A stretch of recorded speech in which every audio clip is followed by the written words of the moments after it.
Will you just pull up wager? Will you just pull up wager? These guys are arguing over here. Yes, sir, we We're not are. arguing. I want Lou to be Lights, comfortable. camera, action, baby. I know. I'm just like pointing right here. Second hour main event. A little chaos here as we're talking here at the beginning of this second hour. I'm your humble host, Stephen McCollum, and you know him as 17-year NFL veteran as well over here, Dale Hellestrae. And then this guy, get him up and close and personal today. Uncle Lou's joining us as well every Thursday at 9 o'clock. Excited to have him on here. Dale's been studying UFC all morning, knowing that he was going to be here all day today. Yes. His other thing, so he's ready for the hard-hitting questions, Lou. But before we get into that, first UFC fight this week of this year on Paramount Plus. No more pay-per-views. So you still have to pay for Paramount Plus, but not the $80 at least from that side. So we're excited about that. But since it's the first UFC weekend, tell everybody where they can find you, your plans this week, your website, all of that stuff. Okay, so Lou Finicaro's my name. Gamblu.com is my entity on social media. There's the web page, www.gamblu.com. And the top band there will give you all the information you want to know about me, then some. You see the daily blog reflects this week's UFC fight card. And so Steve and Dale are good enough to have me on each week to come and give a gambler's perspective to sports, at least the sports I cover. The ones I don't cover, I can barely talk about. And so on the top of that webpage, and as we're scrolling through there, you can see the sports I work, which is NFL, College World Series, the hockey playoffs, which I'm just starting to warm into right now, and the UFC, of course, which is starting this week with all kinds of things to say about that. But really what Steve allows me to do each week is draw attention to the oldest mission in the United States, which is located south of Phoenix here and just a touch south of Tucson, the San Xavier Del Bac mission. These people are doing great work down south of Tucson. There's a great community there. It's the oldest mission in the States, like I say, 1690-something was when it was built. There's a link there that Kobe's flashing that if you're interested in checking it out and maybe even making donations, you can do that. We just made a donation to the San Xavier Del Bac mission as well. We just paid for our young student, Victor, in the Dominican, his tuition this year. Now, when we started with Victor, he was this little fifth grade boy.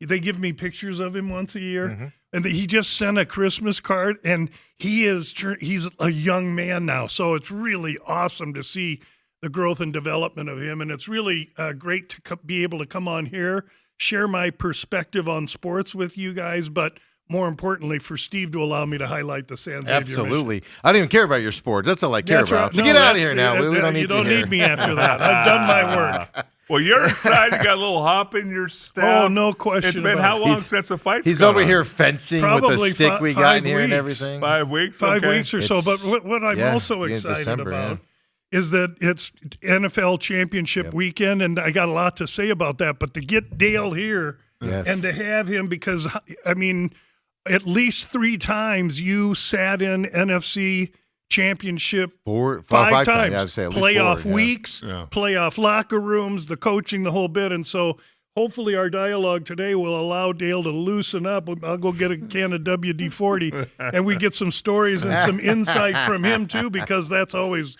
really well taken. Absolutely. We're going to do NFL later on because it's the 2 games and everything. But look, this is a big fight this weekend. Before Paramount Plus. Before we get into this fight, I got one question because I follow you on Twitter. Oh, thank you. And you're interesting. My cryptic message. Really quick, everybody follow Lou on Twitter this year because the stuff that used to be behind the paywall, he's going to put out on Twitter now. So you'll get some insight, whether you gamble or if you just want the information to look smart. You know, when you're talking to your coworkers, follow Lou on Twitter because that information is going to be there this year for free. And you have to decipher code language sometimes. Yes. But I did say you make a remark. The UFC, are they rewarding more violent fighters versus grapplers? I saw something on Twitter about that. The bonuses or I don't understand how that works, but you made a comment about No more grapplers. Yes, and that's really an overriding theme, and it really is exemplified no better than right now, because going from the ESPN format and pay-per-view to Paramount, this is live TV, as the fighters are calling it, and they're totally thrilled to be on this new platform. The UFC is thrilled to have a non-pay-per-view platform. They're going to have way more eyeballs on their product with this Paramount thing. Absolutely. And when you look at the whole situation, Dale, Paramount makes out great because they've got all these young 13 to 35 age demographics. They're getting the demo they want. Right after them. And all their, of course, they pump their prices up a touch, but that's okay. It's still so much cheaper than what they're paying. But the UFC is a monopoly, and it's a monopoly because let me take that back. The UFC is almost they're a very, very dominant employer. I wanted to use something that is not appropriate, but these fighters for the UFC are not represented. They have always been at the beck and call of the strong ownership. It's my contention, and it's fact, that the UFC makes such great profit margins off the fact that they abuse their fighters financially. And that isn't an opinion. That's fact. And today or yesterday, I put out a Justin Gaethje comment. I think it was this morning. And I basically, Gaethje's like, hey, I'm not getting paid $1 more on this Paramount fight card, though I'm the headliner, than I did before. And UFC's making more money by switching to Paramount. Way more money. And Dana White's out there. Now, listen, Dana White allows me the opportunity to work. And I have tremendous things to say about that organization when they got it coming. And they got it coming a lot. But if there's something that has to be said, few will stand up to him or them. I've not had a lot of reaction with them, except that I used to be a credentialed media person, Yes. and now they won't credential me anymore because I've been outspoken Really? about this very subject. And here's the subject. While Dana White says, oh, yeah, everybody's going to make more money, we're going to trickle it down to the fighters, that is 110% hogwash. Really? Okay, it's hogwash. They were alluring to Paramount because of the gross amounts of profits they can make. And everything for them, TV costs, travel costs, airplane costs, insurance, all that's the same and rising just like it is for every American. The one thing that isn't the same is the fact that there's no representation for those fighters. They get abused. They have this Contender Series show that each year brings in 18 to 25 new fighters into the UFC. Those 18 to 25-year-old fighters that make it to the UFC will fight for nothing to get into the UFC and start to try and earn $6,000 to show up, $6,000 to win. That's like a jackpot for them, Right. okay? And meanwhile, when you get 20 or 30 of these people willing to work for 6 and 6, the 5-year guy that's blood, sweat, and tears and giving them all the action they can give, and he's 20 to show up and 20 grand to win, they get squeezed. Because if I say no, they want me to fight Mike Tyson. I don't think that's good for my career. If I say no, I get shelved for 6-8 months, don't get to fight at all. It's really not a healthy thing for the athletes whatsoever, and I'm not afraid to stick up for them. If it was the other way around and the athletes were taking advantage of the UFC in some capacity where the UFC couldn't function and put on 40 shows a year, I would be critical of the athletes. Right. I'm just looking out for my own self-interest, but yet when you take it a step further, it's a shame how these athletes are getting abused, and there's no way it's going to change. Explain the violent thing. So what Paramount needs and what Paramount wants and what Dana White needs and Dana White wants, and he's made it clear for some time because they own bonus performance of the night, KO of the night. So they want Fight of the they night. want violence. They want guys quivering on the ground. That's what makes the crowds go. And so when you got guys from Dagestan, and I have asked renowned world-class gym owners, hey, are you worried about the fact that these wrestlers like Dagestanis or wrestling specialists that haven't quite developed any jiu-jitsu or striking yet are going to get either discriminated against, maybe that's not the right way to say it. Well, they get left behind. Or they're not going to get opportunities in fights because not only does the UFC not want to see two guys rolling around on the ground, but Paramount's not going to want it either. And no does anybody want to see that. Now, you get two world-class a Brazilian jiu-jitsu specialist against a Dagestani wrestler, nothing more exciting for me to watch than that drama unfolding. But it doesn't produce violence, blood, or quivering. And so we're going to see less and less of that. What are we going to see more and more of? We're going to see more and more of the UFC with their matchmakers playing puppeteer and trying to create matchups that are going to put butts in seats and sell pay-per-view, sell their product. There's two examples of it on this fight card. When we get to those fights, I'll highlight it. It's all about magnetism. It's all about popularity, and it's all about the violence. And so if you can come and just wail away and make a few wins, you're going to streak and soar right to the top. If you're a wrestler and you only wrestle and you're not violent or trying to make actionable finishes from the top, you're going to be cut out and left behind. Wow. I don't like it when they put two wrestlers together because then they're just on the ground the whole time. But I can handle a striker and a wrestler going at it. Sure. Because that's kind of a strategy deal, going into this as well. So it's just interesting, that they manipulate that way, which kind of leads you to the point of, man, they're manipulating these matchups. Well, there's two cases on this card where they've manipulated the matchups, and in this case, we know who they want to win. Yeah. Right. Yeah, you're not going to tell me that I'm going to overlook that in my handicapping. I'm not going to overlook that. Okay. I know who they want to win. Really? Okay. You know why? Because I know what the next fight is. They don't want Phillips Milk of Magnesia against their top champion next fight. They want fire against ice. They want action. And so if we know, and I'm an old person, okay? I lived through this in the 70s and 80s with boxing. I've seen this happen before. These young UFC people now at 35 haven't seen this before. I can tell you exactly what's going to happen, and that is that the UFC is going to try and match make based on who they want to win. And what follows after that? Close decisions where the guy they want to win starts to win. I'm not saying anything other than that, but I've seen this picture before. Yeah.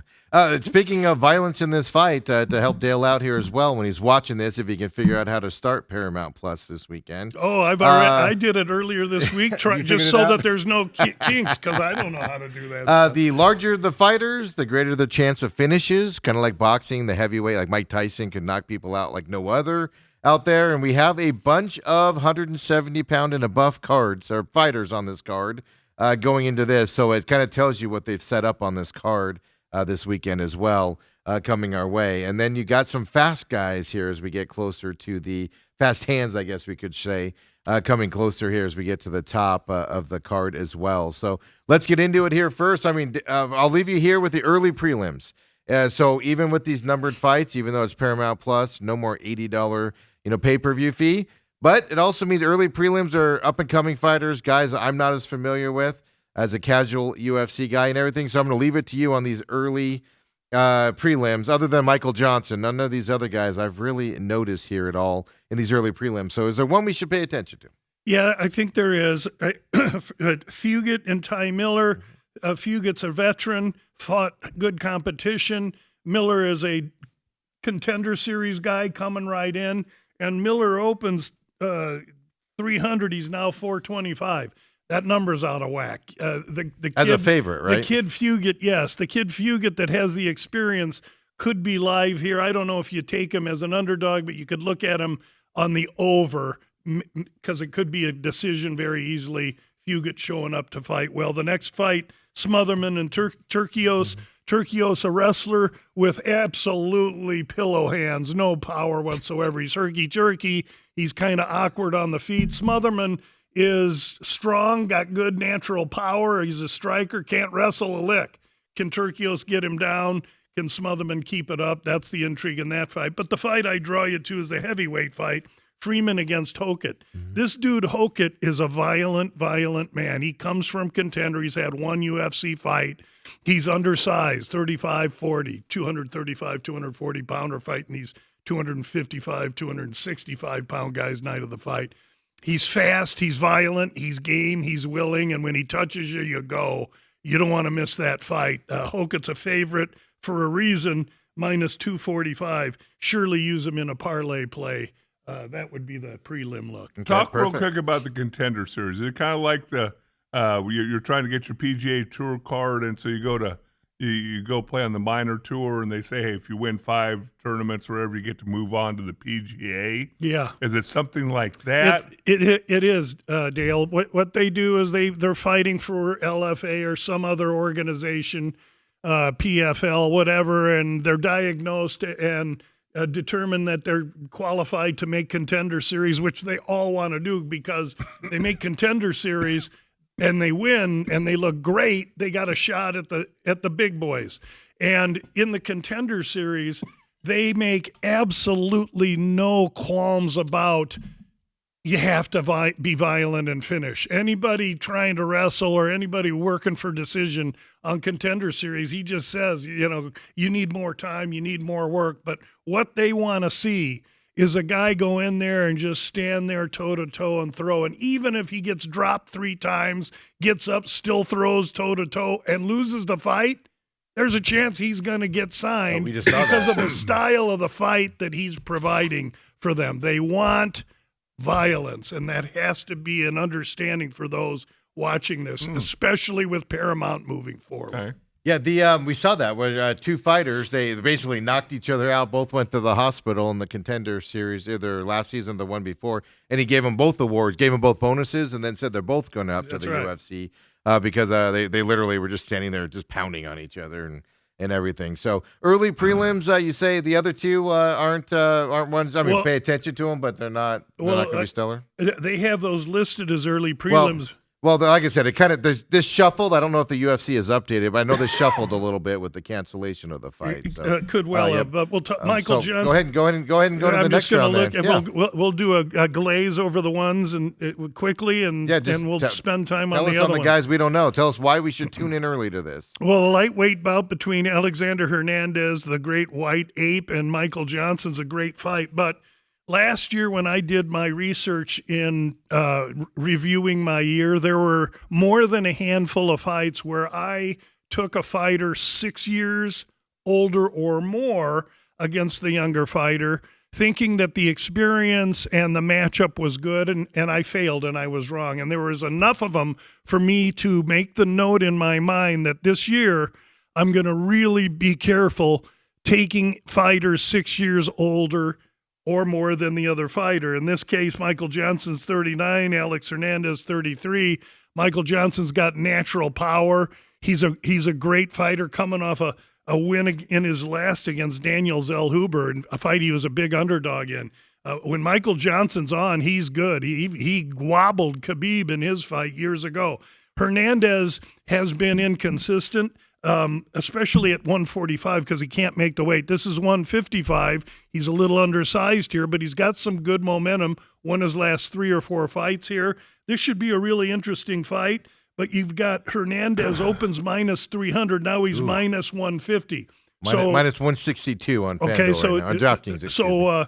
So we're seeing some love come in for Hernandez. That's because of recency. They've seen him win more. They're getting money on Michael Johnson because his price is going down. And what scares me there is Johnson's age.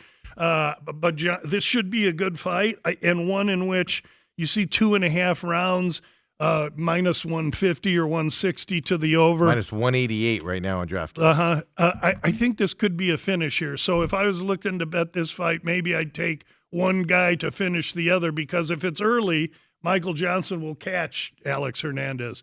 If it goes a little bit later, Michael Johnson could slow a little bit and Hernandez could catch him. Next fight is Alex Perez and Charles Johnson. Now, the Sneak Teep podcast is a podcast I do that looks at opening lines for all these UFC fights. And on last Sunday, I was watching the games. I was like, oh, dadgummit, I got to do my podcast. Gotta get back in the mood. I got to get back in my rhythm. So we pumped the podcast out. And because there's no paywall now, I can give releases whenever I want. If you look on Twitter a week or so ago, I gave one for the next fight card. And on the Sneak Teep podcast this week, I gave one for this fight card. And if you're interested, you got to go to the Sneak Teep podcast to pick it up. Anyway, Perfect plug. I will Perfect say plug. this is one of the fights that's on it, and it's Alex Perez against Charles Johnson. Alex Perez has had since 2020 like 5 fights, really inactive. He's fought some injuries, but he's had a hard time being active. What's one reason? Maybe he said no to a fight, and they put him on the shelf. Yeah. You know what I'm saying? And so Charles Johnson is going to be 3 inches the taller man. They're about the same age. He is 5-inch reach advantage, 2-inch leg advantage. Charles Johnson has defeated current champion Joshua Van at 125 via KO a few fights back. He's violent, he's strong, he's big, and he's elite.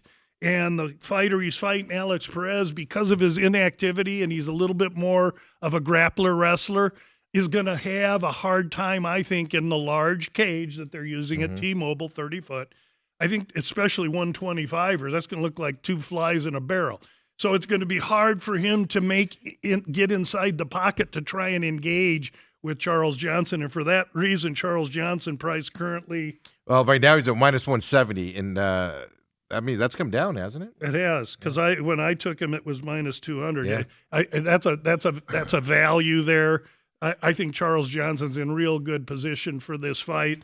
I see the total surely with those guys 2.5 over 200 or minus 185 over 2.5. Yeah, I think if it doesn't go over 2.5, Johnson finds him, which could be likely. But I use Johnson in that fight. Quick question. You said, so this guy's fought 5 times in 6 years. It's since 2020. Meanwhile, Johnson's had 11 fights. I was going to say, double the amount. If you're just the average, decent, above average per year, 3? Yes, sir. 3 fights, okay. Yeah, and if you're knocking guys out and they love you, you'll get 4. Okay. Because they'll squeeze every drop out of you till you get KO'd. Till you and fall. then they'll throw you in the trash can like you're just simple meat. I'm just I'm just saying it like it is. And people might think I'm harsh. Watch it for a little while. No, it's amazing. That's why I say with the NFL, I always say they need to do more behind the scenes on the NFL so people can actually see how cold the NFL is and stuff like that, and kind of open your eyes a little bit. And I think that'll endear people more to players and think things of how it would be if there was no union. Dude. Yeah. Oh, wait. Again, the union was so weak back when I played. Started off. I mean, I saw guys actually get pulled off of buses on the way to a road game and get cut because it's the 4th game, and if they play the 4th game, now they're on they qualify for their salaries guaranteed, and they get another year on their pension. There it is. Yeah, pulled off the bus. Right. Dang, Ralph Wilson. And then that guy was in the corner in the back. And then that cut down day, it's amazing how many people would hide. Oh yeah, and you'd go, they're gonna find you. It's all they're gonna go. Oh no, they ain't. They're like, we can't find him. We're gonna keep him now instead. We might as well keep him. So next up, we're talking about the prelims here. By the way, the early prelims, I didn't say that, start at 3:45 p.m. on Saturday. Main card 7 p.m. here, folks. So good afternoon. Good substitution for football coming up. But Krylov and Bukauskas. Light heavyweights, and Modestas Bukauskas, a Lithuanian fighter, he's won 3 or 4 in a row against dubious competition. Krylov on the other side, he's fought good competition but been finished twice. And so this fight is very intriguing because I believe Krylov has advantage in mixed martial arts over Bukauskas. I think he's a slightly better fighter, but if you're looking at records, you naturally think, oh, this is Bukauskas. Bukauskas opens minus 200. He was minus 155 in Minus the week. 155 right now? And he's minus 155 right now. So there's been a little money come in on Krylov, yeah. and I tend to agree with that. I think Krylov is in a good position here against Bukauskas in a fight that should be violent. These guys are both strikers, both 6'3", both 205, both about 77, 78. The difference, I think, will be that Krylov does have a little wrestling. Not that he may use it, but if you are a wrestler, once you take a fighter down, you really hold great advantage, because if you just feint for that takedown, it forces the defending fighter to drop his hands and get into a posture to try and keep the fight standing, in which case you fake the takedown and come up with some kind of shot. You maybe create an opening for yourself. So these are big men. These are violent men, and this is a fight you don't want to miss, but I do lean to the underdog Krylov. Our first fight here, over under 1.5. Under 1.5 is minus 140 right now. So Vegas is saying that something big's going to happen early. Yeah, and I tend to disagree with that. Yeah. I think this could take. I would look at fight starts round 2 or the over there a little bit, perhaps. Perfect. Next up, we got Gautier and Polyev. Pulayev, a Russian vice grip, not great striking. And that's a bad recipe, because this Atiba Gautier, he's an African. He's 23 years old. He's 5 years the younger man. He's from Cameroon. This dude here is, when you look at him, it looks like they chiseled him out of granite. He's fast. He's explosive. He's young. And he's profusely powerful. If he hits you in the chest, you break your ribs. Yeah. If he hits you in the shoulder, the other arm falls off. I'm telling you, I'm not exaggerating. This dude is maybe the most exciting, violent fighter I've seen come into the UFC in 10 years. He has knocked everyone that faces him out in the first round. Now they give him a real tough, durable, experienced Russian grappler. The Russian grappler going to have to find a way to bury his forehead on Gautier's chest so that he can't get out and try and hit him.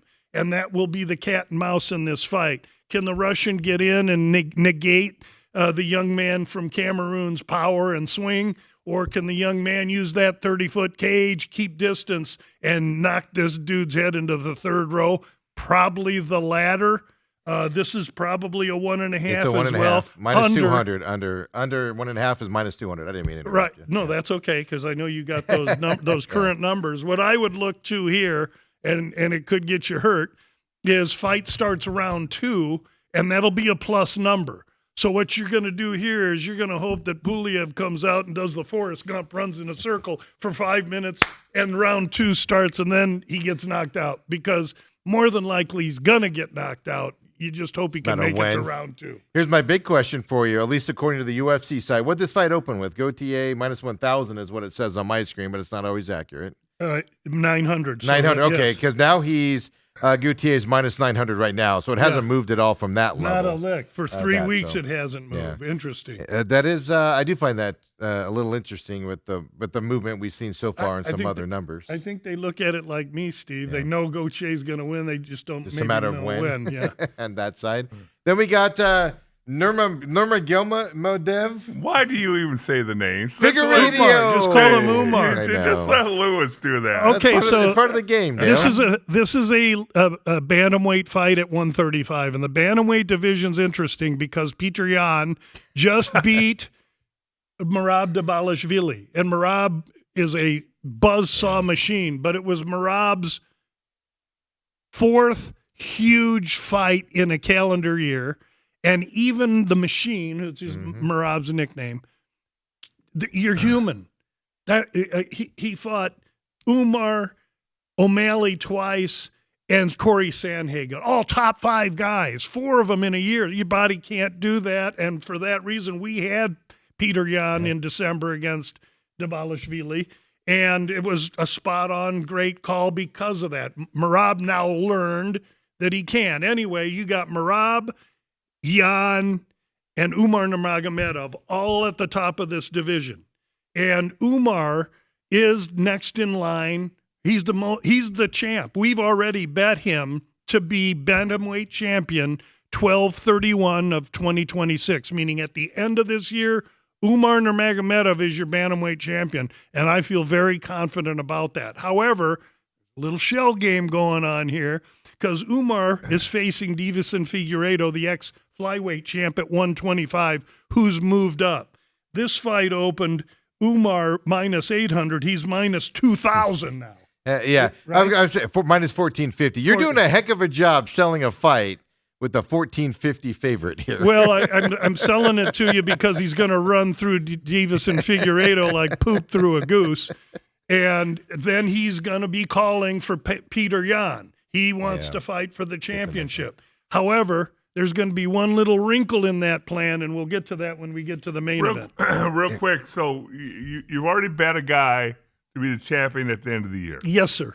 He did that last year, too. I know, but does it have any guardrails on it? Like, does he have to fight a minimum of 2 times? Does he have to fight 3 times? No, if on January 1 of 27 he's the champion of the division, I win my bet. And if he's not, I lose it. Okay. It's as simple as that. And I love those kinds of bets because before Merab and Peter Yan fought, Merab was a huge favorite. It was projected that Umar would fight Merab next. And when you looked at that fight, Umar was minus 200 or minus 180. He was the favorite over Merab. But when you look at Umar being the champion at the end of the year, it was plus 300. Right. So I knew he was going to probably get the shot at the champion, Merab. I didn't realize at the time Merab would lose to Yan. And so now I go into this fight knowing I've got the best man in the division, in my opinion, and I've got Peter Yan waiting here for the winner of this fight and one other one that we're going to get to. But the difference is Umar is a wrestler that can strike. He's a Dagestani, and he is a unbelievably apt mixed martial artist. But he ain't Sugar Sean O'Malley, which is a lightning in a bottle to the UFC, and we'll get to that fight. Absolutely. Over under on this fight's 2.5 minus 175 to the over decision. Because you said he's going to run through him. Now it's a bantamweight, but that's obviously telling me that's a late finish or a decision. It's kind of how I view it, Steve. Okay. I think Umar will finish that fight. I don't want to discount Figueiredo, a former champion, but he's a former champion at 25. Figueiredo is now 38 years old, 8 years older than Nurmagomedov. That's why the price is what the price is. I don't believe that goes to decision. Yeah. Surely Umar does not want it to because it dilutes his ability to call for the championship. Yeah, if he wins in a split decision, it's going to look kind of weak calling for the champ. It's going to be hard. It's going to be harder. Exactly. So that makes sense. Let's get into that main event here as well, because I mean, there's some names on this, folks. As we get into this here, Arnold Allen and Gene Silva is the first one coming up here. Jean Silva is that dude that barks. Yeah. He's from the Fighting Nerds team in Brazil. And again, the whole Fighting Nerds team are they wear the glasses. They're really unbelievably violent finishing fighters, and that's why the UFC loves them. They're printing shirts about them. And this guy's the figurehead. He's cross-eyed crazy, this dude. And he fights that way. And in his last fight, he was beating the tar out of Diego Lopez, a fighter we had in that fight. And he was so aggressive, he ran into a spinning elbow and got finished. Well, he learned his lesson. He's got to listen to his corner and be a little bit more patient sometimes. He learned his lesson from the loss. And in the interviews this week, he's ready to go. And this dude is dangerous. And he's fighting this guy, Arnold Allen. And Silva had 4 fights last year. That's how much they like him. Arnold Allen's a guy that is very much like Alex Perez. And he's never been finished, but he's not getting a chance to fight a lot. And whether that's because he said no to fights or they simply don't like him, he's strong. He's durable. He's wrestling-based. His striking has been improving because he understands what the UFC is wanting in him. And so this fight sets up to be way more competitive than people think. I'm seeing Silva at minus 350 or so. Minus 258 right now. Minus 258 And Silva. we use DraftKings, folks, right now. Now, this fight opened with him minus 150, so his price has doubled against Arnold Allen. But I would caution you against that. Allen has been in with elite fighters. He's won against elite fighters. He's got the tools to make this a really tough fight. I see 2.5 over minus 130. That's exactly right. Yeah, and to me, I think Allen is a strong consideration as an underdog. I think Allen via the points is a strong consideration. You can find that on DraftKings. Plus 3.5, plus 110. Okay, that means if it goes to decision and Jean Silva wins each round 29-28, you're a winner. Okay. Well, let me ask you this, because the points confuse me. So under Arnold, it says plus 3.5, That's plus right. 110, and That's then right. Silva is minus 3.5, minus 130. Minus 130. Yeah. Whatever. Okay, whatever. Okay. So yeah, I just want to make sure. Yeah, right. Because I get So what they're confused on the saying points. is, if you don't want to pay the big ticket on Silva, take the points if you think he's going to knock him out, because then the points don't matter. That doesn't matter. All right, these points thing. But you take the negative number or the positive number? I'm saying you would take the positive number on Allen, because I think it is a much more competitive fight than people think. Sorry, I get think confused on the being- points, folks. I think he's being underestimated a little bit, and many get confused on the points. Many are intimidated by him and don't use him. I've been the first to use him, and I use him well.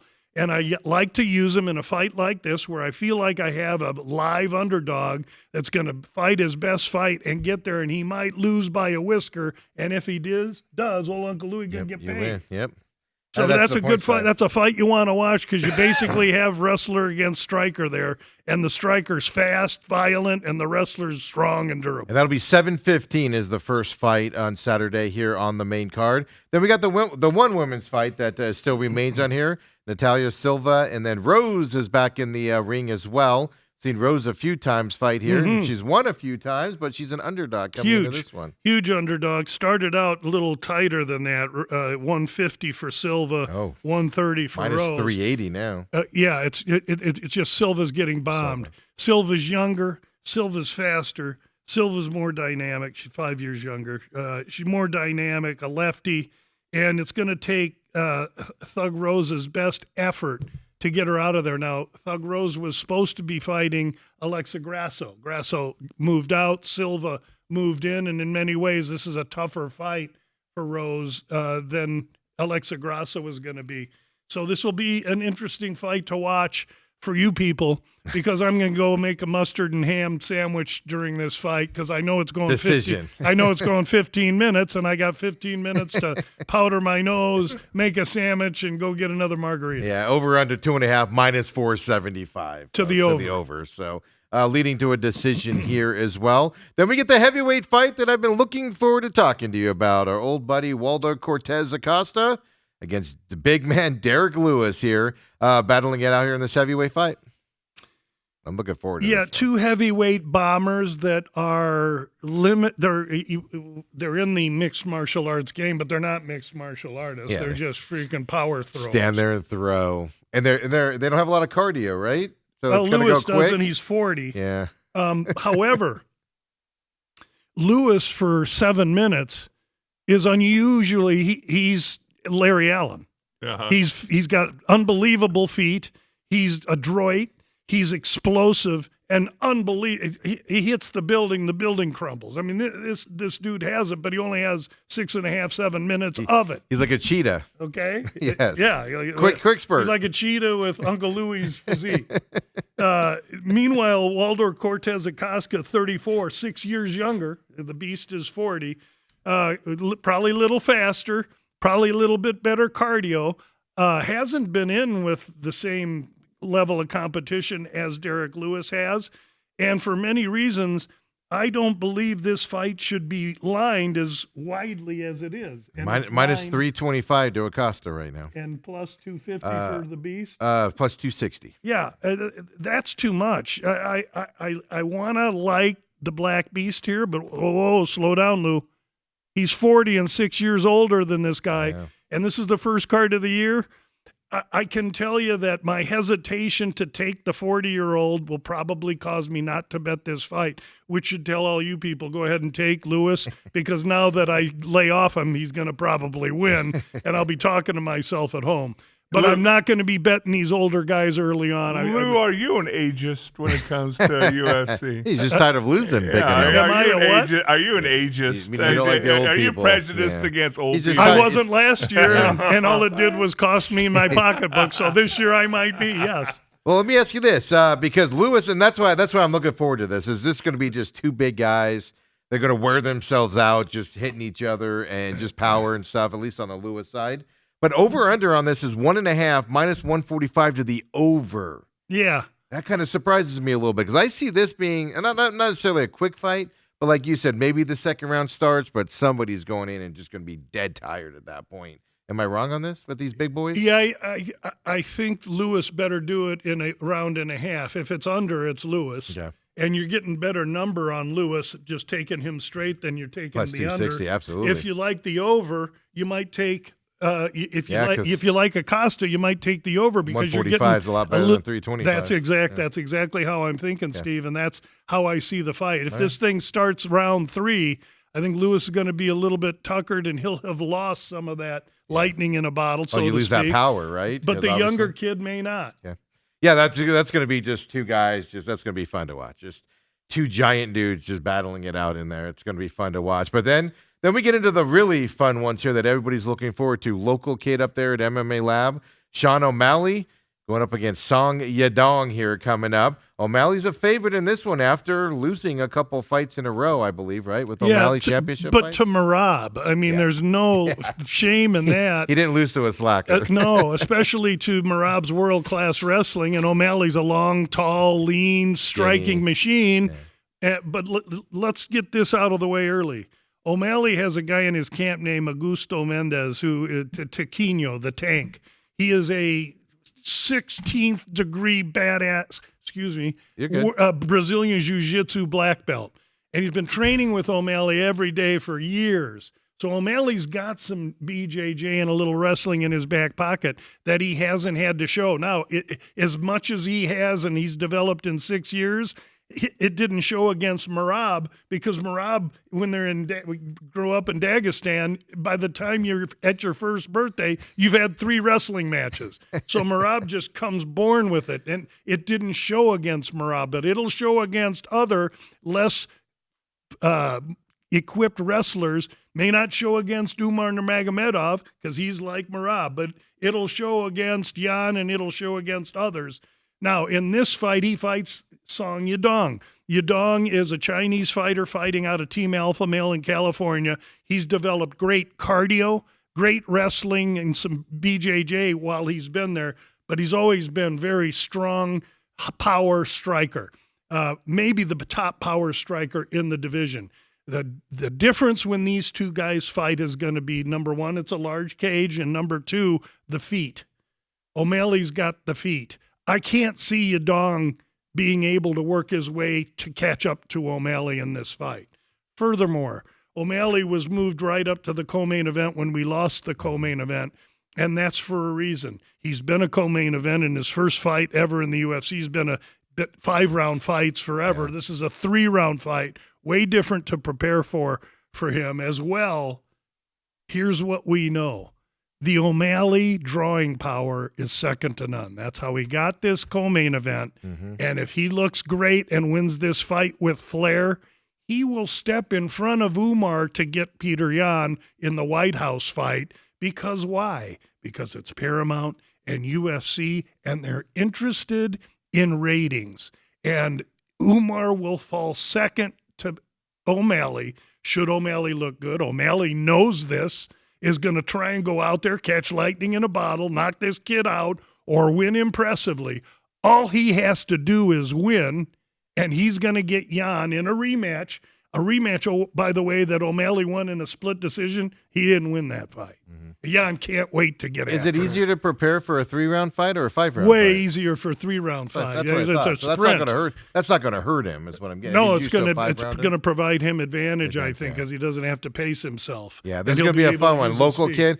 Only thing I worry about with O'Malley, and it's just me, is, with those last 2 losses, seeing him kind of after those fights with his social media and stuff, where, it's just kind of like, wasn't there talk of retirement by him after that last one? He has all the money he needs. Yeah. He does so well on social that media. always goes in the back of my head with these guys. If might Yeah, retire, but he's not a fighter come back. and he has pride and he wants one shot. He wants another shot at the champ, and he sees Jan as a guy he can beat. Merab's out of the way right now. So with my bet and Umar, I may not get the next shot. I may have to wait until the White House card is over, and Umar's chance will come in the fall. Either way, I still think I'm situated well with this, and I'm also warning people that no doubt the UFC wants O'Malley to win this fight.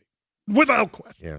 Yeah, and Make you're no saying- mistake about it. If people it buy comes down tickets. to a decision, be very. If it comes down to a close decision, and I have bet O'Malley, which he is the second leg of a parlay to Charles Johnson for me, then I'm going to feel pretty comfortable that I'm going to get the nod. Now, I'm not saying anything is scripted or prescribed, but in the 70s and 80s, they always knew where the big money fight was.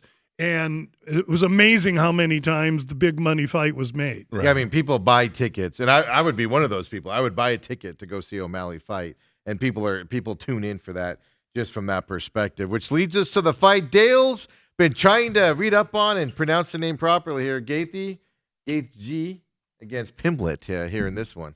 Gaethje and Pimblett. Gaethje, a most deserving title opportunist. He's held the interim title before. He won the BMF championship against Poirier, knocking him out, then lost it in that famous fight with Max Holloway. And in that fight, he didn't think Max could hurt him. He made a mistake there. He's admitted it. Now he's coming in knowing that this is his chance. And he said, if I blow this, because he doesn't believe his opponent is to his level or of his ilk. He says if he blows this, he's not going to be no gatekeeper and just fight guys that are going to step over him to get to the top. He's going to ride off into the sunset. Gaethje from Stafford, Arizona, really a high-end college wrestler, but he never uses his wrestling because early on Gaethje knew what the UFC wanted, and he gave it to him. And he's been giving it to him for a good 7, 8, 9 years now. But his body's taken on some attrition. Now, he gets this loudmouth punk Paddy Pimblett. From a England, too. Scouser from Liverpool. Yeah. And he's all talk. He's like McGregor light. But he's a good grappler. He's strong. He's big for thick for the division. And he has not fought the level of competition Gaethje has, but he has stepped up, and the UFC loves him. Why? Because he commands all of England. And even outside of England, they like his accent. They like how disrespecting he is of everyone. And there's money in his fights. And so they're putting Gaethje against him. And they're saying, okay, Gaethje, you can beat him. You'll get the next shot. But if you can't, this kid will create a super fight with the current chap, Ilya Topuria. Because Ilya Topuria and this kid Pimblett, have had run-ins before, and they're dying to get after each other. Out-of-ring run-ins. And the UFC can't wait to get them together. Like both watching another fight and going at it in the stands. So this is a fight that the UFC would like to see Paddy win. I said that in the fight before. Yeah. We better understand that. Gaethje 37, Paddy Pimblett 31, 6 years age difference. I like Gaethje. I want him to win this fight. I think he can win this fight.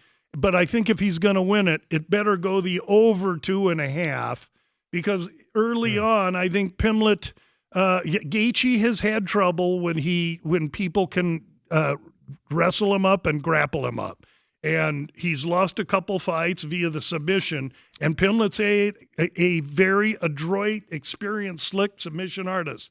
And so if you want to get cute on this fight, Gaethje KO will give you a plus price. Pimblett submission probably gives you a plus price because I see it going one of those two ways. If it's early, it could be a Pimblett submission. Over under. Oh, sorry. Go ahead. If it goes over 2.5, it goes into that third round. If I hear the bell for round 3, I'm going to believe that Gaethje is going to have some good opportunity. Gaethje has numbing leg kicks. It's the first thing he's going to go out there and do, and try and kick the legs out from under Pimblett, lose his base, then tee off on him. Pimblett gets hit. He stands with his hands are chin down, up, yes. and he gets hit. His technical boxing isn't that great. It's like watching those old school boxing ones, where they were like this. Well, you watch Just any face exploded, just face exposed. For any everybody. English fighter through time, Yes. they're all Just standing stoic and straight up standing, and yeah. erect. That's literally it's how the he Eastern fights. European way. But be that as it may, Gaethje wants to kill this kid, and this kid wants to kill Gaethje and have his pelt on his doorstep. Most of the guys that I know are taking Pimblett in this fight. For me, I think that 2.5 at minus 120. Minus 115. Minus 115. But it's the same on over and under minus 115. Yeah, so it's a pick to 2.5. They don't know any better Vegas than I is do. like whatever. To me, and that's round 3. So to me, I would probably look at fight starts round 3, and I'll pay minus 130 or minus 140 for it and use it somehow, meaning that they just got to get to the start of round 3, and I would win. And I think it does. I lean to Gaethje. I lean to the over, but I'm not making a straight bet here because of the age difference, and I got stung with that. Yeah, and Pimblett right now is at minus 230. Are people betting him up over there in the England side of things? Yeah, he opened not only England, Yeah, but everywhere. here, He's everywhere, popular everywhere. He opened minus 185. Yeah. Now minus 230. So he's seeing a little action. Dale, he's just this guy that just runs his mouth with that English accent. Well, I've and you seen just- some of the You roll your eyes a little bit at it, commercials. but He's funny, and they're told I watched these fighter interviews, and they asked Patty, hey, Gaethje said he wanted to knock you out, and Pimblett's like, yeah, I heard I can't do the accent. I heard him say that he wanted to knock me out so that I would pee me pants. He said, so I'd pee me pants. He says, I had to laugh at that. And they're like, well, doesn't that upset you? And he's like, hey, no, I'm going to fight this guy. I know that's what I want to do to him. That's what he wants to do to me. it's going to be fantastic. Paramount Plus fight this weekend. Starts like 3:45. Here's the first early prelim fight. Main card at 7, but there's some fights there in the prelims in the 5 o'clock time frame. You're not going to want to miss as well. And Lou, you're back at it there, but let's get right back into that NFL talk as well, because obviously 2 games this weekend and everything, as we will Who's have to Seattle go into playing? overtime. Who's Seattle playing in the Super the Bowl? Rams. No, and he says in the Super Super Bowl. I tend to agree with Well, you they're on playing that. New England. If you're saying Seattle's going to win, Yeah, and you know what? I have a bet on Denver at 5.5. Yeah. well, How I'm not disappointing afraid. are you with Bo Nix? I'm not afraid. No. how about you and I just have a little lunch bet? I'll take New England. You take Denver. You give me the 5.5? I'll give you 5.5. Oh, Yeah. dinner bet? No. let's Oh, take okay, a lunch. I'm kidding. I ain't spending the evening with you. Lunch is okay. You can tolerate an Yeah. hour. You're Okay. not scared of Bo Nix being out of this game? And Jared Stidham? Well, if I didn't study the NFL like I did, I'd be real scared of him. Yeah. Yes, to be quite honest, because everybody hears quarterback and thinks quarterback. A big deal. A A guy that took 1 snap this year, and that was a kneel down snap. Not only before that, he used to starting that play game. for New England, Yes. and the Josh McDaniels knows every nuance of this Yes. kid. That's going to be easier for New England to plan, and that's the narrative everybody's got, except for a couple of things, fellas. And let's talk about This a is where couple- Lou shoots down all of our thoughts, Dale. Let's A talk couple about a things, like couple of New those England things. has a possible MVP candidate at quarterback. Yeah, they Yeah, do, yeah. and the kid is good, but Yeah. the kid's made some mistakes the last few games, huh? Yeah. And they're talking about the 21 ranked rushing offense for New England Right. going into Denver, and it's going to be colder than a brass Yeah. toilet in the Yukon up there. I don't know about how much wind, and you're talking about a Denver defense that's third against the run. I think the Denver defense, this is about the Denver defense and special teams. Denver's special teams 16th, New England's 20th. New England come out right away at 5.5. I think they're down to 4.5 now. I don't care if it's me at quarterback at Denver. All I got to do is turn around and hand the ball to the running backs. I'm not certain if Dobbins is going to play or not. That would be a huge boost to Denver. But you got defense and Sean McVay And to me, already with Knicks in there, both these teams want to win by a field Sean goal. Payton, by the way. What's that? You said McVay. Sean Payton. Sean Payton. Yeah, Excuse me. Thank you for No worries. correcting me. Just want to make sure. So either of these teams, they want to play D, control the run game, and win by a field goal. And I think that if Denver loses, it's by a field goal. And I'm not. I think this is way easier coaching job. Denver at home, in altitude, with climate. I've got, let's call it a push-it coach. And clearly the New England has the advantage at quarterback now. But I've got defense, and I've got special teams, and I got the field goal kicker. And so that's, to me, that's enough for me to say Denver. Now, you look at DraftKings, Denver against Seattle is 4-1. Denver against LA, 6-1. I got a little taste on each of those. Because if Denver wins the game, and I think they surely can, I'm going to win either way because it doesn't matter which. I got both guys. Yeah. So if I win the 4-1, I win 3 units. If I win the 6-1, I win 5 units. But Denver's got to win, and I think they will. I think Denver wins this. I will tell you this as a guy who's played in Denver in warm weather and mid weather and cold weather. The colder the weather is, the less altitude bothers you as a player. So I would take altitude out of the equation. Really, that's fascinating. Air? This is the kind of stuff we always try and get from Dale, and that's fascinating. The colder it is, the easier it is to play up there. You think that's because you're worried about the cold and not the altitude? I have obviously we're coming from Dallas. Obviously, we're coming from Dallas, right? Which is different than coming from New England, which that's used to the cold weather. But it just affected us less. Interesting. But I don't even remember having oxygen when we played them in December on the sideline. That's fascinating stuff. Okay, so maybe minimize the altitude a little bit. But I like the fact that you're talking about other things than the quarterback. And Denver has played close games the entire year. Right. It's kind of like the Bears. They found a way to win games all the way up until this past week. And the thing that fascinates me more than anything, Lou, is even in Chicago last week. I mean, it's windy and it's cold. It's one thing if it was just cold, but if it's windy, and it really didn't affect them throwing the football that much. It was, 15, 18 at game start. By the end, you could see there was no snow anymore, right? And the wind had really, really died down. I mean, on that last touchdown pass to the tight end, I mean, when the quarterback for the Bears is 20 yards back. Yeah, running backwards, too. I'm like this, thinking this game is over. We're to overtime. Because I was all over L.A. in the game. Yeah. So that was a shocker. But did you see the clip of McVay huddling his team saying, "We are not losing this game. We are winning this."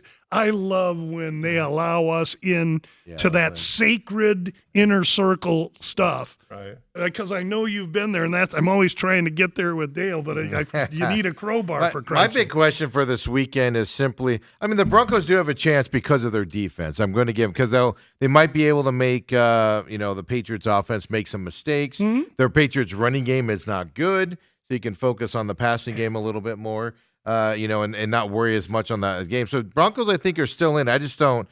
Man, if they get in a position where they're down, they're going to have to throw the ball, and that's where I get a little worried with them. Yeah, I think they know that, and I think I would be stunned if they didn't win the coin toss that they would receive. I think they know they want to and need to play with a lead and keep that defense out there much as they can. They're going to run the ball on New England, and why would I say that? Because New England's defense 17th against the run, 25th against the pass. Unfortunate for Denver that they may not be able to take advantage of that weakness with this kid, but you never know. I mean, again, Sean Payton saying he's going to throw it all over the yard. Josh McDaniels knows the quarterback. It'll be fascinating watching. You're going to see a lot of dink and dunk from Broncos. And let me just say this, as a guy that's been to a Super Bowl I, I was at Super Bowl 20. Since then, I've been to 5 NFC, AFC championship games. Why? Because the bang for the buck is so much better. You go to an NFC or an AFC championship game all weekend, you're in that city, feeling that vibe, having cocktails with their people, mulling around, and you get to watch one game, and then you go into yours, and there's fans. Or You go into your game where there's fans, watch that game, come out, you slip into a bar, watch the next game. Mm-hmm. You go to a Super Bowl, it's sterile, it's antiseptic. You think you're in the emergency ward at a hospital. It's all corporate. There's no fandom. It's almost like you're at Desert Financial Arena, Dale. And it costs 3 times what the AFC NFC experience costs. If anyone's out there thinking about a Super Bowl, I'd tell you don't. Right. Go to an AFC NFC championship game. You'll get way more bang for your buck for a third of the cost. My biggest question is, who do the refs want in this Patriots-Broncos game? The ref thing, listen, here's the overall fact. I'll say it very simply. Money in big sports has gotten so huge that I'm beginning to not trust any of it. No.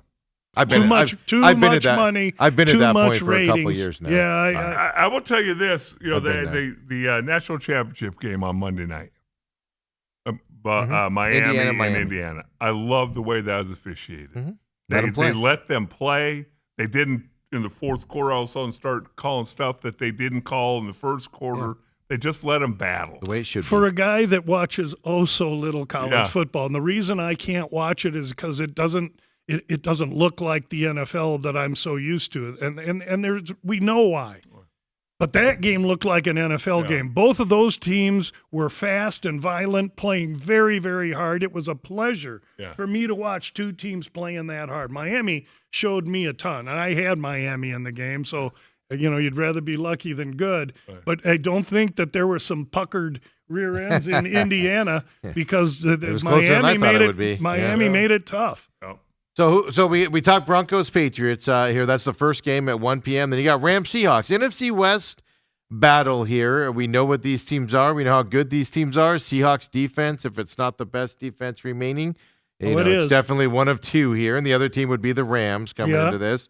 Both offenses can move the ball, score some points. They can make spectacular throws. They can make big plays late in these games. This, to me, is a heavaight battle here. Yeah. And the NFC side coming to this. I favor the Rams in this game. I'm not going to lie to you here, folks. Lou, who do you got? Why do you favor the Rams? Give me the answer and I'll dispel it. Well, you can always shoot me down. To be honest with you, coaching and experience on the quarterback side is the reason why. Right. Exact. Thank you. You walked right into my snare. I know I was. I don't think, Dale, am I wrong? Am I wrong, Dale? I don't. Coaching, McVay's been to the Super Bowl and won one. Okay. Quarterback, Stafford. Okay, I'll give you slight edges there on each. However, what I got at the quarterback in Seattle is a guy that his whole career has been traded after great years, and all he's heard is that when it comes time for the big one, he can't do it. He even spit up on himself against this team earlier in the year, throwing 3 interceptions in their first game.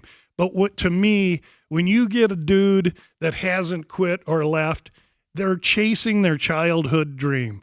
He wants so bad to hold that trophy so that he can say, look what I did to all the people that just dispel him like People you like just me. did. And like the whole market is doing. For a long time I've said, and I've used the term kick in the door, I believe that's exactly what Seattle and Darnold are going to do. Oh, they're missing Charbonnet, their other running back. Hey, name me any running back in the history of the NFL that when you told him he's not going to get 16 or 17 touches, he's going to get 22 or 24, ain't going to throw a party for you. That kid wants more touches. He's going to get them. Seattle's got the number 1 ranked defense. L.A. Rams, the 3rd ranked defense. L.A. Rams with the 1st ranked offense. Seattle's 10th ranked offense. So there might be a little edge there. However, let's not forget special teams where the Rams are 26th. Yeah, they even fired their coach, and it got better for Seattle 1 is week, second. and then it kind of faltered again. Yeah. We watched in Philly a punt block against the Rams. Yeah. The Rams have had to. They've traveled both weeks. This will be their 3rd week in a row facing a team in their division for the 3rd time. Yes. You got Seattle at the 2.5. They're the 3rd leg of a 3-team teaser that we released on VSIN earlier this week. So I'm sitting with Seattle plus 7.5 if I can get the first half of the teaser in. And what is that first half, the other 2 legs? That's Denver up to 15.5 and the under 51.5 maybe there or so. And that game is now 42. So it ticked up a little bit. People aren't aware of the weather yet. 42 so and a half. my full position here is if I can win the first 2 legs in the first game and I come alive to Seattle plus 7.5 in that last leg, I can now take the Rams as a money line. They're an underdog, right? Plus 118. Plus 118, and now I either win one or I win and I split, win one and lose one, or I hit them both. But if I win one and lose one, I still put money in my pocket because I'm in plus money. Dale, settle this. Which one of us is right? The only thing that I would have a problem with your breakdown is, and I love Sam Darnold. I'm a guy who cheered for him because he got a raw deal in New York. And now he's got some decent coaching and wins, whatever. And 13 Carolina. games. 14, 2 in a row. Yeah, and now he goes and wins a bunch of games in Seattle. There is a thing about trying too hard. And I've been in games where you want to prove something so bad that you're trying too hard and you try to do too much, and that can backfire on you. Do you think that the coach can help mute that? Because that's my response to that. Yeah. They're going to run the ball. Yeah, They're going to run that Kenneth ball. Walker is going to run it like crazy. When you got Smith, Jigba Smith. when you got him, man, it's going to be hard you just better to look run to it. someone else because they're going to double him. Oh, yeah, he's going to be Well, cut. So yeah, you're but going to you- take him away and you're going to stop the run. So who else? You're going to take away him. You're going to take away Puka if you're smart for the Rams. The Rams, though. I don't know if you can take away Puka. That's the point. Well, You only hope to contain him. And I got to say, I've been watching NFL a long time. yeah. Puka Nacua is a top wide receiver in history for me because he catches everything. And if you'll remember in the game against not the Bears, the one before that, Philly maybe, he dropped what would be a touchdown pass. But I would tell you that was the first play after Stafford hurt his finger. And that was that timing was off. Stafford's ball comes with more air usually to Puka. You could tell he was surprised at how fast that ball got there, and that was Stafford overreacting for his finger getting banged. Right. I'm convinced that's what happened. I'm convinced of that. That wasn't on Puka. That was a timing thing. And if we had Stafford here right now, he'd say, Lou, you're exactly right, because that was the first play after my finger. That's my position. Last time these guys played, it was 38-37 ball game. High-scoring affair. So does that favor the over? Is there weather in Seattle this weekend? No. Just There's cold? There's nothing. I don't think it's even going to be cold. And by the way, the Rams fans are going to be in this stadium, and the Rams fans are going to be loud. I've gonna be a heard that Seattle Rams dominant. fans can't find tickets. Well, it's because Seattle's trying to restrict their people from selling them Good to for them them. out there, but they'll find their way in.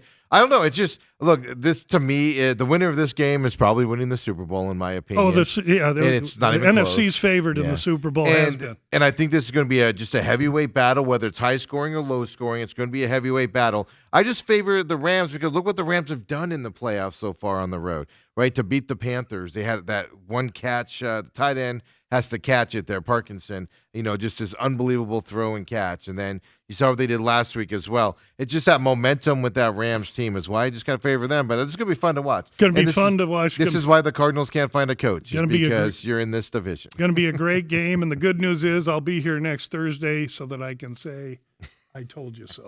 43 degrees in Seattle. Yeah, that's not bad. Dallas. Yeah. That's balmy. That's easy. There's no weather in Seattle. That's easy there. This is going to be a fun weekend. Lou, what else you got on football? Anything? The Broncos one kind of surprised me. No, I mean, this is the last real weekend of earning for me. What we'll start talking about next week is Super Bowl props and and some Coin of that. tosses. Yeah, no, some of the fun things that Gatorade you guys killer. already know I do every single. Dale could give you half of my bets right now. He's heard them every year for 3-4 years now. So I do the same thing. I have fun with that game. If we haven't made our money in NFL by this weekend, then I better get a new job. Right. Yeah, and then it's just fun on at least the gambling side for the Super Bowl coming up. Yeah, no, I mean, I take it serious, and I don't make a bet without trying to win, Yeah, and I'll probably have 5 of them, but they'll all be reduced and small and recreational because I just want to enjoy that game, eat some food, and then really start to focus on the UFC because this is the time of the year where a handicapper like me gets real busy on the VSIN network because they got nothing to talk about. Yes. And so they bring in Football's UFC. gone. Football, the monster in the room is now gone. And then when the NCAA tournament's over, now I'm the star of the show. I get all kinds of runs. So that's kind of exciting. You, of course, can catch him on the VSIN Network. Does several shows over there Friday, right? You're still doing the Friday afternoon show? I have a Friday morning, morning. standing spot at 6:30 Mountain Time, which is 5:30 Pacific. Today at 3:15 Mountain Time, 2:15 Pacific, I'll be on Follow the Money with my buddies Mitch and Paul talking about the UFC. Yeah, so that's where we can catch Lou, other than here on Thursdays as well, and we'll see whether we go on this Broncos pay. To be honest with you, in that game, I'm kind of torn because the Broncos get a ton of turnovers. The Patriots obviously aren't going to win that game. Yeah, but the quarterback's a big deal, If man. we could predict turnovers, boy, would I be good at picking them. Officially, I have New England and the Rams. Okay, and officially you have The first, I'm going to go Patriots in that one. I also dare I say it this way, I also think the NFL wants the Patriots back in the Super Bowl. Oh, okay. So something's going to fall their way. I'm not going to say it's going to be devious, anything like that. Something's going to fall their way, and I do think I'm leaning Rams at this point to beat the Seahawks And win the Super Bowl this I'll year. go Denver, Seattle. Yeah. Okay. I'll go So Denver. we got lunch on Denver, New England. Well, I was going to ask and I'm you, getting, 5.5 what am I points? getting? 6.5? 6.5. No. What was it? It's Well, on tape. What Yeah, I was know. it? Well, he said 5.5 before, but I don't 5.5. think he knew I'm- that. I I'm don't think he kidding. knew I'm that. just- I'm just checking. Did you It's say four- 4.5? it's Just 4.5 wondering, now. just wondering how many Oh, it's concussions 4.5 you've had. now. Yeah, It's it 4.5. was 5.5 earlier. You It's get 4.5 now. That's right. What's That's what I wanted to ask. Show me the line. It's right 4.5 right It's now. 4.5. But we made the bet at 5. No. We made the On the bet air, or we made whatever. Yeah. Well, that's what I was going to It's clarify. 4.5 now. Yeah. I was I gonna want the clarify market that. number. I'll take the 4.5. Well, that's what I was going to clarify because when you guys said it, I didn't even I realize knew it what had I changed was off doing. 5. And I know you were right. So 4.5 for these guys here. I'll in take this one. that point And- like a fumble in the Super Bowl. And I'll man. just put it this way: I don't care really who wins any of these games because, like I said, whoever wins this NFC game's winning it, think and so. it's going to hurt the Cardinals' chances to hire a quarterback. What's or funny is when you quarterback. say that, you knew what you were doing. I knew exactly what I was doing. There was this comedian in Las Vegas, one of the old guy, Benny. Anyway, he was telling this joke. He said, he gets on an elevator and his husband and wife get on the elevator. They're arguing, and the wife lost $500 on the slot machines, and he's getting on her about it. And she looks and says, "You lost $10,000 playing blackjack." And he looked at her and goes, "But I know what I'm doing." Of course. Hey, let me ask you this really quick. Tickets Buddy here. Hackett. Buddy. Oh, I'm he's going old great. school. Tickets here. Tickets. For this ticket line right here for this game. Rams, Seattle. Does that mean 53% of tickets are on the Rams right now? 53% of the tickets are on the Rams, but we don't know where the money is. 60% of the money's on the under in that game. Yeah. 64% of the money. Which I don't know on that under. In Denver. I could see two great defenses Yeah, I think battling it out. It tells you under, but then you can also go, well, I could see a 50 to 49 type ball game. 38-37 That's what I last mean. game. That's right. That's what I mean. why whatever the last game was, I tend to go away Yeah. for think that may not. That's what shocked me because I've already put my bet in on the under, and I'm like, this is going to be one of those 100 to 99 type. What'd you ball take? games. 47. And, I think it was 46 and 47 a and a half. half. 47 I think, and a yeah. half. It was at a 46 and a half, but so it'll be fun to see. But Lou, you'll join us next Thursday as always. Appreciate you coming today, Dale. Glad you could stick around today. It's fun having Always Dale fun. with us. Always Absolutely. We'll be back tomorrow, 8 o'clock. McCollum on Business coming up at 11 as well. We'll see what that market's doing. Sell off earlier the week. Big buyback yesterday. Who knows today? We'll check it out. And maybe it's like Lou's Broncos bet here. Kind of surprise us out there. Come on back tomorrow, folks. 8 o'clock, the main event. See you then, everybody.